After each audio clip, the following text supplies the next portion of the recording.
Hey, Brian Young here. Today's video is the 2 keys to success in business.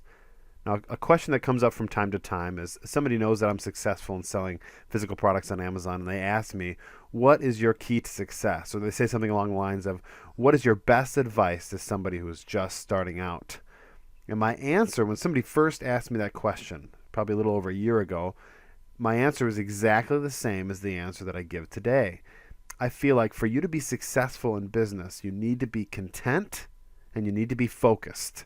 Now, focus is so important. And in fact, the entire book flipping course is all about focus when you think about it. Because I am encouraging you to focus in on books, use the books to build a system, to outsource and to systematize and automate a book selling business before going into other categories. Now, there's a lot of people out there that are selling books, but they're also doing retail arbitrage and online arbitrage and private label and wholesale, or they're kind of dabbling in each. And I think that for you to be successful as an online seller, you have to focus. And I'd highly recommend you sell books. I'd highly recommend you focus on books because that's going to lead to the maximum amount of success. Because the problem with entrepreneurs like you and me is that there's lots of shiny objects out there. In fact, this morning when I was sitting down to put this presentation together, I thought, I kind of had like an idea for a private label product. So I went over to Alibaba.com and I started doing some research, and then I looked at the clock and it had been a half an hour, 45 minutes. And I had been searching on Alibaba for this random private label product. I had an idea, and I had to stop myself and I say, I need to focus. I need to focus on finishing this book flipping course. That's my mission right now. That's where I need to direct all my extra time and attention. And so I X'd out of Alibaba, and I plan on going back because I think it would be fun to order some small products from China and try to sell them on Amazon. I think that'd be a fun thing. But again, that's just one of the dozens of shiny objects that I need to ignore every single day. And if you're like me, I'm sure you experience the exact same thing. And again, not only other business propositions, but just other things in life that are really distracting.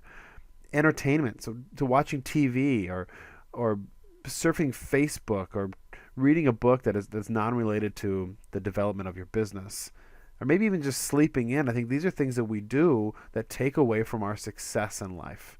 And so my recommendation to you is to focus in on books and to get and to take all your free time and kind of direct it in this area, because your business is going to grow faster.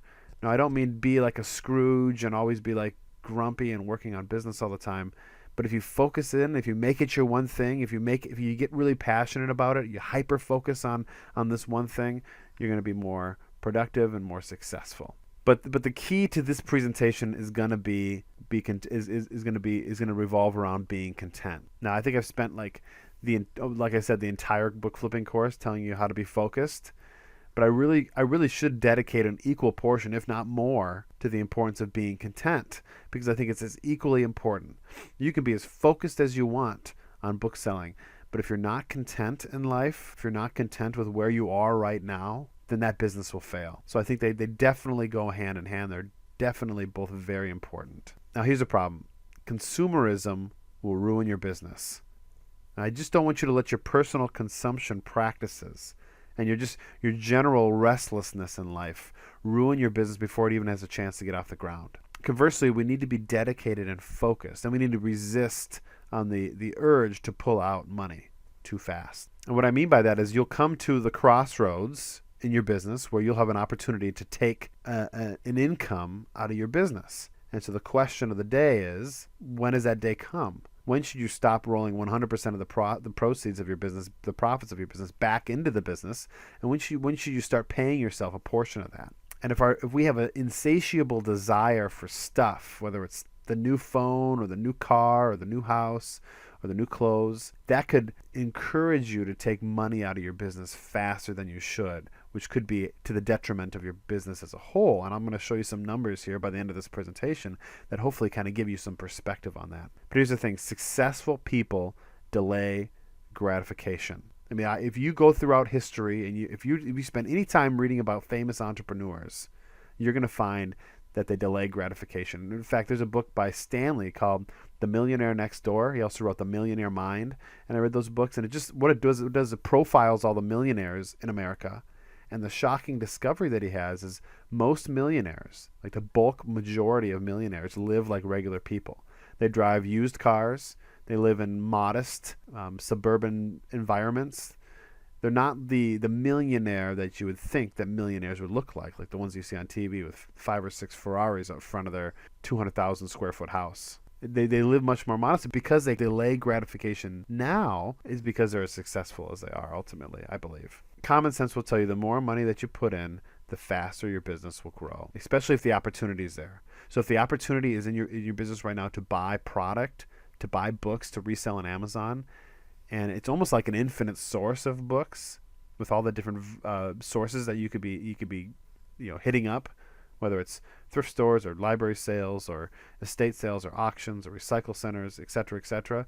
It seems like the possibilities are limitless. In fact, I live in a little town on the outskirts of a bigger town, which is 100,000 people, and I know that I could hire 5 book sourcers just in this town, just in this area, because I know that there's so many different sources for books that I can employ them at. The opportunity's there, and the profitability is there, so the faster you're putting money into this business, the faster it's going to grow. And cash flow is king. The more money you pull out, the less working capital you have to work with, and then that can cause problems down the road when you're trying to invest and build and scale and you're running out of money. Ultimately, you're entitled to nothing. We live in this culture that says that you're entitled to all these luxuries in life, but it's just absolutely not true. Nobody owes you anything. You don't deserve anything in life. And so sometimes we need to catch ourselves because we'll say, I need that thing. I need that car. I need that new iPhone.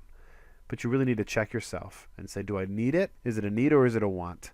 And that's why I really like the cash flow games by Robert Kiyosaki. He did cash flow. The board game, he also did cash flow for kids.